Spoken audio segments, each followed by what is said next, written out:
Hello guys, എൻ്റെ പുതിയ ചാനലിലേക്ക് എല്ലാവർക്കും സ്വാഗതം. ഞങ്ങളിന്ന് ഒരു ട്രിപ്പ് പോയി. അതൊരു എറണാകുളത്തായിരുന്നു. എറണാകുളം പിന്നെ മുത്തപ്പൻ ഗ്രൗണ്ട്, കവലയല്ല മുത്തപ്പൻ ഗ്രൗണ്ട് എന്ന് പറഞ്ഞ ഒരു സ്ഥലത്തായിരുന്നു പോയത്. അവിടെ ഇങ്ങനെ എപ്പോഴും കുറേ പരിപാടികളൊക്കെ ഉണ്ട്. അപ്പം നമ്മളിങ്ങനെ അതിൻ്റെ അകത്തേട്ട് അവിടെ കുറേ പരിപാടികൾ നടക്കുമായിരുന്നു. അപ്പം നമ്മളിങ്ങനെ ടോക്കണൊക്കെ എടുത്ത് അതിൻ്റെ അകത്ത് കയറി. അവിടെ നല്ല ഇങ്ങനെ മീൻ ശേഖരവും അങ്ങനെ കുറേ നല്ല ഭംഗിയുള്ള സ്ഥലങ്ങളായിരുന്നു കാണാൻ. നമുക്ക് മീനൊക്കെ ഇങ്ങനെ പല കളറിൽ ഇങ്ങനെ ഓടി നടക്കണം നമുക്ക് കാണാം. അതിനൊക്കെ പോകാൻ നല്ല ഇങ്ങനെ പ്രത്യേക സജ്ജീകരണങ്ങളൊക്കെയാണ് അവിടെ ചെയ്ത് വെച്ചേക്കണത്. ഒരു കാണാൻ ഫ്ലവറൊക്കെ ഇങ്ങനെ കാണാൻ നല്ലൊരു ഭംഗിയാണ്. പിന്നെ മീൻ്റെന്ന് പറഞ്ഞ ഒരു വമ്പൻ കളക്ഷനായിരുന്നു. മീനൊക്കെ ഇങ്ങനെ മോളിക്കട നമ്മുടെ തലയ്ക്ക് മോളിക്കട ഇങ്ങനെ വലിയ അക്വേറിയത്തിൽ ഇങ്ങനെ കിടക്കുകയാണ്. വലിയ വലിയ വമ്പൻ മീനുകളൊക്കെ നമ്മളിങ്ങനെ മോളിക്കട ഇങ്ങനെ നടക്കുന്നത് കാണാൻ നമുക്ക് സാധിക്കും. അടിപൊളി ഒരു ഇതായിരുന്നു. പിള്ളേർക്കൊക്കെ കാണാൻ പറ്റിയ ഒരു നല്ലൊരു ഇതായിരുന്നു. ഞങ്ങളവിടെ നിന്ന് കുറേ ഫോട്ടോസൊക്കെ എടുത്തു. അത് കഴിഞ്ഞ് ഞങ്ങളിങ്ങനെ പോയപ്പോൾ ഇങ്ങനെ വെള്ളച്ചാട്ടം മാതിരി ഇങ്ങനെ കുറേ ഇതൊക്കെ കണ്ടു. അതിങ്ങനെ നല്ലൊരു വ്യൂ ആയിരുന്നു കേട്ടോ അത് കാണാൻ. ഇങ്ങനെ വലിയ വലിയ സ്ഥലങ്ങളൊക്കെ നമ്മൾ പോകുമ്പോൾ കാണൂലേ, ആ ഒരു ഏരിയയാണ് അവിടെ അവർ ക്രിയേറ്റ് ചെയ്ത് വെച്ചേക്കണത്. കണ്ടാൽ ഇങ്ങനെ ഒരു വലിയൊരു നല്ലൊരു ഭംഗിയുള്ളൊരു സ്ഥലമൊക്കെ പോലെ തോന്നും. അതിൻ്റെ അകത്ത് അവരിങ്ങനെ നല്ല ഭംഗിക്കാണ് ലൈറ്റ് അറേഞ്ച്മെൻറ്റും കാര്യങ്ങളൊക്കെ ചെയ്തേക്കണേ.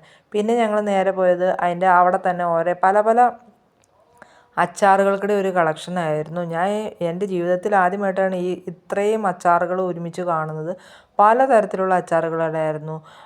ഇറച്ചിയുടെ, മീനിൻ്റെ, അങ്ങനെ എല്ലാ അച്ചാറുകളും ഉണ്ടായിരുന്നു കേട്ടോ അവിടെ. കാണാൻ തന്നെ നല്ല ഭംഗിയായിരുന്നു. ഇങ്ങനെ ഓരോ വെള്ള ടിന്നുകളിലൊക്കെ ആക്കി ഇങ്ങനെ പാത്രത്തിൽ ഇങ്ങനെ ചെറിയ ചെറിയ ബക്കറ്റുകളാക്കി ഇങ്ങനെ വെച്ചേക്കണം. കാണാൻ തന്നെ നല്ല ഭംഗിയായിരുന്നു.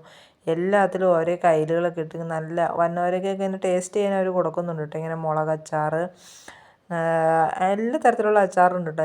കാണാൻ നല്ല ഭംഗി. കണ്ടോ, ഇതൊക്കെ കണ്ടോ, നല്ല വലിയ മുളകുകളൊക്കെയാണ് അവരങ്ങനെ തന്നെ അച്ചാറിട്ടേക്കണേ. അവിടെ ഇങ്ങനെ എല്ലാത്തിൻ്റെയും ഓരോ ഇതുണ്ടായിരുന്നു. ഇങ്ങനെ എല്ലാ സാധനങ്ങളും വിൽക്കുന്ന ഐറ്റംസ് ആയിരുന്നു. പിന്നെ ഞങ്ങൾ നേരെ ഒരു ചെറിയ ഷോപ്പായിരുന്നു. അവിടെ ഇങ്ങനെ പല ഡ്രസ്സുകൾ, കൊച്ചിങ്ങനെ ഓരോ ഡ്രസ്സുകളൊക്കെ എടുത്ത് നോക്കുന്നുണ്ട്. അവൾ പറഞ്ഞു അതെടുക്കാം മമ്മി, ഇതെടുക്കാം മമ്മി എന്നൊക്കെ ഇങ്ങനെ പറയുന്നുണ്ട്. എൻ്റെ കയ്യിൽ പിന്നെ തീരെ പൈസ ഇല്ലാത്തതുകൊണ്ട് ഞാൻ പറഞ്ഞു മോളെ പിന്നെ എടുക്കാം, മമ്മിയുടെ കയ്യിൽ ഇപ്പോൾ പൈസ കുറവാണ്, മമ്മി പൈസയൊന്നും കൈ പിടിച്ചിട്ടില്ല, സാലറി കയറിയിട്ടില്ല, അതാണ് കേട്ടോ മെയിൻ പ്രശ്നം. അല്ലാണ്ട് ഇപ്പോൾ സാലറി കയറിയിട്ടുണ്ടായിരുന്നു ഞാനിതൊക്കെ ഒന്ന് ഒരു കൈ നോക്കിയേനെ. പക്ഷെ കയ്യിൽ പൈസ ഇല്ലാത്തതുകൊണ്ട് നമ്മളിങ്ങനെ ചുമ്മാ ഒന്ന് വീഡിയോ പിടിച്ചുകൊണ്ട് കടന്നു പോകുന്നു. പിന്നെ എടുക്കാമെന്നുള്ളൊരു ഭാവത്തിൽ ഇങ്ങോട്ട് കടന്നു. അപ്പോൾ അതേ നോക്കുമ്പോഴാണ് കുറേ വൈനുകളും സ്ക്വാഷുകളും ഒക്കെ ഇങ്ങനെ ടിന്നുകളായിട്ട് ഇങ്ങനെ നിറച്ച് വെച്ചേക്കുന്നത്. ഒന്നും എടുത്തില്ല കേട്ടോ ഗൈസ്. പൈസയുടെ ബുദ്ധിമുട്ട് കാരണം നമ്മളൊന്നും എടുത്തില്ല. പക്ഷെ നമ്മളിങ്ങനെ എല്ലാത്തിൻ്റെയും നല്ല വീഡിയോ ഒക്കെ എടുത്ത് കാണാൻ നല്ല ഭംഗിയായിരുന്നു കേട്ടോ. ഇങ്ങനെ എല്ലാ സ്ക്വാഷൊക്കെ ഇങ്ങനെ കുപ്പിയിൽ നിറച്ച്, ചക്കയുടെയും അങ്ങനെ ഇങ്ങനെ പല ഐറ്റംസിൻ്റെയൊക്കെ സ്ക്വാഷും ഉണ്ടായിരുന്നു, വൈനും ഉണ്ടായിരുന്നു, ഒക്കെ ഉണ്ടായിരുന്നു. പിന്നെ ഞങ്ങൾ അതിൻ്റെ തൊട്ടപ്പുറം തന്നെ നോക്കിയപ്പോൾ ഉണ്ടല്ലോ ഇങ്ങനെ കത്തിയുടെ വലിയ കളക്ഷനായിരുന്നേ. ചെറിയ കത്തി മുതൽ വലിയ കത്തി മുതൽ പല വീതിയുള്ളതും വീതിയില്ലാത്ത ടൈപ്പ്, അങ്ങനെ പല വിധത്തിലുള്ള കത്തിയുടെ ഒരു കളക്ഷനായിരുന്നു. ഞാൻ ശരിക്കും പറഞ്ഞാൽ ഇങ്ങനെ ഇത്രയും വലിയ കളക്ഷനുകൾ ഞാൻ ഇതിനു മുമ്പ് ഇതുവരെ കണ്ടിട്ടില്ല. എല്ലാവരും ഒരു കാണേണ്ട ഒരു രസമായിരുന്നു. ഒരു വീട്ടിലേക്കുള്ള സർവ്വ സാധനങ്ങളും ആ ഒരു ഷോപ്പിൻ്റെ ഉള്ളിൽ തന്നെ ഉണ്ടായിരുന്നു. പിന്നെ നമ്മൾ നോക്കുമ്പോൾ ഇയറിങ്സ്, നല്ല കമ്മലുകളായിരുന്നു കേട്ടോ. നല്ല വിലക്കുറവായിരുന്നു കേട്ടോ. നല്ല വിലക്കുറവായിരുന്നു കമ്മലുകൾക്ക്. ജിമിക്കി കമ്മലൊക്കെ 40 രൂപയൊക്കെ ഉണ്ടായിരുന്നുള്ളൂ. നല്ല ഭംഗിയുള്ള കമ്മലുകൾ ഇങ്ങനെ ഒരു ഏരിയ നിറച്ചും ഇങ്ങനെ കമ്മലിൻ്റെ ഒരു സെക്ഷനായിരുന്നു. കാണാൻ നല്ല ഭംഗിയായിരുന്നു. കൊച്ചവിടെ നിന്ന് കുറേ ഫോട്ടോസൊക്കെ എടുത്തായിരുന്നു അവൾ. ഇങ്ങനെ നല്ല വെറൈറ്റി മോഡൽ കമ്മലുകളൊക്കെ ഇങ്ങനെ തൂക്കമുള്ളതും സ്റ്റഡായിട്ടുള്ളതും ഒക്കെ നല്ല ഭംഗിയായിരുന്നു കേട്ടോ. അത് കാണാൻ തന്നെ നല്ല ഷോ ആയിരുന്നു. ജിമിക്കൊക്കെ കാണാൻ നല്ല ഭംഗിയായിരുന്നു. എല്ലാവർക്കും ഇഷ്ടപ്പെടും. ഏത് തരത്തിൽ ഏത് മോഡൽ വേണം ആ രീതിയിലുള്ള കളക്ഷനായിരുന്നു അവർ അറേഞ്ച്മെൻറ്റ് ചെയ്തിരിക്കുന്നത്. കുഞ്ഞു കുട്ടികൾക്കൊക്കെ പറ്റിയ കമ്മലുകളും വലിയ വലിയ കമ്മലുകളും ഫാൻസി ഐറ്റംസ് മുതൽ എല്ലാ ടൈപ്പ് മോഡലുകളും കമ്മലുകളും അവിടെ നമുക്ക് ലഭിക്കാൻ സാധിക്കും. ഞങ്ങളതിൻ്റെയൊക്കെ വീഡിയോ ഇങ്ങനെ എടുത്ത് പോവുകയായിരുന്നു. അത് കഴിഞ്ഞ് നമ്മൾ തൊട്ടപ്പുറം തന്നെ അതിൻ്റെ അടുത്ത സെക്ഷൻ കണ്ട് നമ്മൾ ഈ വറപൊരി സാധനങ്ങളില്ലേ പിള്ളേർക്കൊക്കെ നമ്മളിങ്ങനെ സ്കൂൾ വിട്ട് വരുമ്പോൾ പൊരിച്ച് വെളിച്ചെണ്ണയിൽ ഇങ്ങനെ പൊരിച്ച് കൊടുക്കുന്ന ടൈപ്പ് സാധനങ്ങൾ, അത് പല വെറൈറ്റി കളറുകളിലായിട്ടൊക്കെ പിന്നെ ഉണ്ടായിരുന്നു. പല ആകൃതിയിൽ പല മോഡൽ, നല്ല ഭംഗിയായിരുന്നു കേട്ടോ. പിന്നെ ജീരകം, അങ്ങനെ ഏലക്ക, ജീരകം, ഗ്രാമ്പൂ അങ്ങനെയുള്ളതൊക്കെ ഇങ്ങനെ നിരത്തി നിരത്തി ഇങ്ങനെ വെച്ചത് കാണാൻ നല്ല ഷോ ആയിരുന്നു കേട്ടോ. പിന്നെ അതിൻ്റെ തൊട്ടപ്പുറത്ത് തന്നെ മിഠായിയുടെ സെക്ഷനാണ്. അതായത് പല മോഡൽ മിഠായികളും വെറൈറ്റി മോഡൽ മിഠായികളായിരുന്നു. പിന്നെ അതായത് നമ്മൾ പണ്ട് കാലത്ത് ഈ പ്യാരീസും അങ്ങനെയുള്ള പല മിഠായികളും നമ്മൾ പണ്ട് കാലത്ത് സ്കൂളിൽ പഠിക്കാൻ പോയിരുന്ന സമയത്ത് നമ്മുടെയൊക്കെ ആ ഒരു കാലത്ത് തിന്നുകൊണ്ടിരുന്ന മിഠായികളൊക്കെ ഉണ്ടായിരുന്നു. ഇങ്ങനെ കളർ മിഠായികൾ, നമ്മൾ ഈ പള്ളിപ്പെരുന്നാളിനൊക്കെ കിട്ടുന്ന ടൈപ്പ് മിഠായികൾ, അങ്ങനെ എല്ലാ ടൈപ്പും നല്ല ഭംഗിയായിരുന്നു കേട്ടോ കാണാൻ.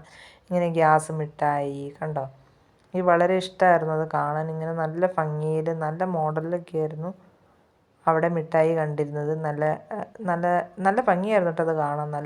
അതിൻ്റെ കളർ കോമ്പിനേഷൻ നല്ല ഭംഗിയായിരുന്നു. ഞാൻ ഇതുപോലത്തെ മിഠായികളൊന്നും ഇതിനു മുമ്പ് കണ്ടിട്ടില്ല. ഇങ്ങനെ ഇത്രയും ഒരു വലിയ കളക്ഷനൊന്നും ഞാൻ കണ്ടിട്ടില്ല. നമ്മുടെ തേൻതുള്ളി മിഠായിയില്ലേ, ചെറിയ മിഠായികൾ, ഇങ്ങനെ നമ്മൾ ഈ സ്ട്രോ മാതിരിയുള്ള മിഠായികൾ, അങ്ങനെ ജീരക മിഠായി, അങ്ങനെ ഈ ചെറിയ നമ്മൾ സ്കൂളിൽ പഠിക്കുമ്പോഴുള്ള പൈസ പോലെ ഇരിക്കണം, പൈസയില്ലേ പൈസ, ശരിക്കും കണ്ടാൽ അതൊരു കോയിനായിട്ടൊക്കെ തോന്നും കേട്ടോ. പിന്നെ ഞങ്ങൾ അപ്പുറത്ത് തന്നെ പോയത്, പിന്നെ നമ്മളൊരു ഐസ്ക്രീമൊക്കെ കഴിച്ചു. അത് കഴിഞ്ഞ് നമ്മളൊരു ചെറിയൊരു സ്നാക്സായിട്ട് എന്തെങ്കിലും കഴിക്കാമെന്ന് കഴിഞ്ഞ് ഞങ്ങൾ പൊരി പോലെ അത് മേടിച്ചു. അത് നല്ല കോളിഫ്ലവറിൻ്റെ ഒരു ഇതായിരുന്നു കേട്ടോ.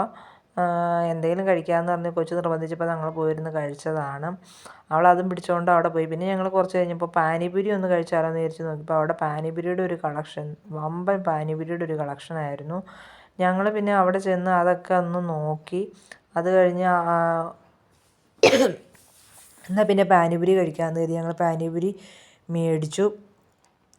ഞങ്ങളൊരു 5-6 പാനിപൂരി മേടിച്ചു. കൊച്ചെന്നിട്ട് അതിൻ്റെ മിക്സിങ്, എനിക്ക് ആ സാധനം ഇഷ്ടമല്ല, അവൾക്ക് ഭയങ്കര താല്പര്യമായിരുന്നു. അവളെപ്പോഴും പറയും ഒരു പാനിപൂരി മേടിക്കും മമ്മി, പാനിപൂരി മേടിക്കാൻ പറയും. പക്ഷേ എനിക്കത് വലിയ താല്പര്യമില്ലാത്തതുകൊണ്ട് ഞാനങ്ങനെ മേടിക്കാറില്ല. ഞാൻ കഴിച്ചില്ല കേട്ടോ. ഞാനങ്ങനെ കണ്ടു അവർ കഴിക്കണത് ഇങ്ങനെ നോക്കിയിരുന്നു എന്നല്ലാണ്ട് നമ്മളത് കഴിച്ചില്ല. അത് കഴിഞ്ഞ് ഞങ്ങൾ നേരെ മൂത്ത മോൾ കൂടെ ഉണ്ടായിരുന്നില്ല, അവളൊരു ക്ലാസ്സിന് പോയേക്കുമായിരുന്നു. അവളെ വിളിച്ചിട്ട് ഞങ്ങളൊരു റെസ്റ്റോറൻറ്റിൽ പോയി. ഞങ്ങൾ നെയ്റോസ്റ്റ് മേടിച്ചു. പിന്നെ നമ്മൾ മസാല ദോശയും മേടിച്ചിട്ടോ.